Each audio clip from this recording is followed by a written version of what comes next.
নমস্কার বন্ধুরা, আমি পূজা। আজ আমি নিয়ে আসলাম ট্যাংরা মাছের আরও একটা সুন্দর রেসিপি নিয়ে। আর এই ট্যাংরা মাছের রেসিপিটা দেখতে কিন্তু যতটা লোভনীয়, খেতে কিন্তু তার দ্বিগুণ সুন্দর। তাহলে এখন দেখা যাক আমি এই ট্যাংরা মাছের তেল ঝালের রেসিপিটা কিভাবে বানালাম। আর তার জন্য ভিডিওটা স্কিপ না করে সম্পূর্ণ ভিডিওটা দেখার অনুরোধ রইল। তো প্রথমেই দেখো, এখানে আমি একটা প্লেটে 5টা ট্যাংরা মাছ নিয়ে নিয়েছি। আর ট্যাংরা মাছগুলো আমি একটু হালকা ম্যারিনেশন করে নেব। তার মধ্যে দিয়ে দিয়েছি আমি একটু সামান্য লবণ, অল্প একটু হলুদ গুঁড়ো আর অল্প একটু সর্ষের তেল।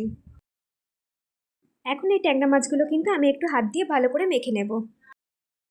এখানে আজকের ট্যাংরা মাছগুলো কিন্তু একটু বড় সাইজের, আর প্রত্যেকটা ট্যাংরা মাছের কিন্তু ডিম রয়েছে। এখন আমার মাছগুলো ম্যারিনেশন হয়ে গেলে আমি আধ ঘন্টার জন্য রেখে দেবো। আর তারপরেই দেখো, আমি একটা ছোট মিক্সিং জারে আমি একটু পেঁয়াজ, রসুন আর কয়েকটা কাঁচা লঙ্কা একটু স্মুথ পেস্ট বানিয়ে নিলাম। আর পেঁয়াজ, রসুন, কাঁচা লঙ্কার পেস্টটা হয়ে যেতে কিন্তু আমি এটা একটা বাটিতে ঢেলে রাখলাম। আর অন্যদিকে কিন্তু আমি গ্যাস ওভেনের মধ্যে আমি একটা কড়াই বসিয়ে দিয়েছি, আর কড়াইয়ের মধ্যে বেশ খানিকটা সর্ষের তেল দিয়ে দিলাম। আর তেলটা বেশ গরম হতেই আমি দিয়ে দিলাম 1 চিমটে হলুদ গুঁড়ো। এই ট্যাংরা মাছগুলো কিন্তু তেলে দেওয়া হয়ে গেলে বেশ ফোটে, একটু হলুদ গুঁড়ো দিয়ে দিলে কিন্তু মাছগুলো একটু তুলনায় কম ফোটে। মাছের একটা পিঠ বেশ লাল করে ভাজা হয়ে গেলে অপর পিঠটা আমি লাল করে ভাজার জন্য উল্টে দেব। আর যখন দুটো সাইড বেশ লাল লাল করে ভাজা হয়ে যাবে, তখন কিন্তু আমি এক এক করে মাছগুলো কড়াই থেকে তুলে নেব। আমার এখানে কিন্তু মাছগুলো দুটো সাইড বেশ লাল লাল করে ভাজা হয়ে গেছে। আমি এবার এক এক করে কড়াই থেকে তুলে নিলাম। তারপরে আমি ওই তেলের মধ্যে দিয়ে দিলাম বাকি আর যে মাছ ছিল সেই মাছটা। আর যেহেতু ট্যাংরা মাছ একটু বেশি ফোটে, তাই এরকম চাপা দিয়ে আপনারা ভেজে নিতে পারেন। যাদের ট্যাংরা মাছে একটু গন্ধ লাগে তাদের জন্য বলছি, মাছগুলো একটু কড়া করে ভেজে নেবেন, তাহলে দেখবেন সেমন একটা গন্ধ লাগবে না। আমি আগের মতন সেম প্রসেসেই কিন্তু এই বাকি মাছগুলো একইভাবে ভেজে নেব। এই মাছগুলোও কিন্তু আমার দুই দিক বেশ লাল করে ভেজে নেওয়া হয়ে গেছে। এখন আমি কড়াই থেকে তুলে নিলাম। এবার কড়াইতে যে পর্যায়ে তেল ছিল সেই তেলের মধ্যে আমি একটু দিয়ে দিলাম কালো জিরে ফোড়ন, আর দিয়ে দিলাম আমি পেঁয়াজ, রসুন, কাঁচা লঙ্কা বাটাটা। এখন কিন্তু আমি গ্যাসের ফ্লেমটা একটু বাড়িয়ে দিয়ে 3 থেকে 4 মিনিটের জন্য পেঁয়াজ রসুনটা ভালো করে ভেজে নেব। আর এই মশলার মধ্যে আমি অ্যাড করব অল্প একটু আদা বাটা, অল্প একটু জিরের গুঁড়ো, দিয়ে দিলাম একটু হলুদ আর একটু লবণ, আর দিয়ে দিয়েছি একটু কাশ্মীরি রেড চিলি পাউডার।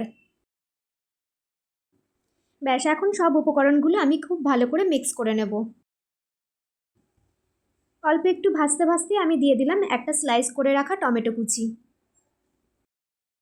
যেহেতু এই মশলার মধ্যে আমার আগে থেকে একটু লবণ দেওয়া আছে, তাই কিন্তু টমেটোটা কড়াই ভাজতে ভাজতে একদম নরম হয়ে গলে যাবে। এখন কিন্তু গ্যাসের ফ্লেমটা কমিয়ে দিয়ে আবার আমি মশলাটা 3 থেকে 4 মিনিটের জন্য ভেজে নেব। আর দেখো, টমেটোটা কিন্তু পুরো গলে গেছে, আর মশলার গা থেকে কিন্তু তেলটা ছেড়েও দিয়েছে। এই পর্যায়ে আমি অ্যাড করব সামান্য পরিমাণে জল।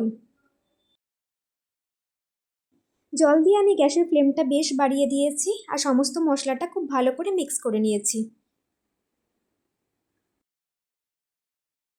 এবার যখন গ্রেভির ঝোলটা ফুটে আসবে, তখন আমি এর মধ্যে অ্যাড করব আগে থেকে ভেজে রাখা ট্যাংরা মাছগুলো। আর দেখো, এখানে আমি এক এক করে সমস্ত ট্যাংরা মাছগুলো কড়াইয়ের মধ্যে দিয়ে দিলাম।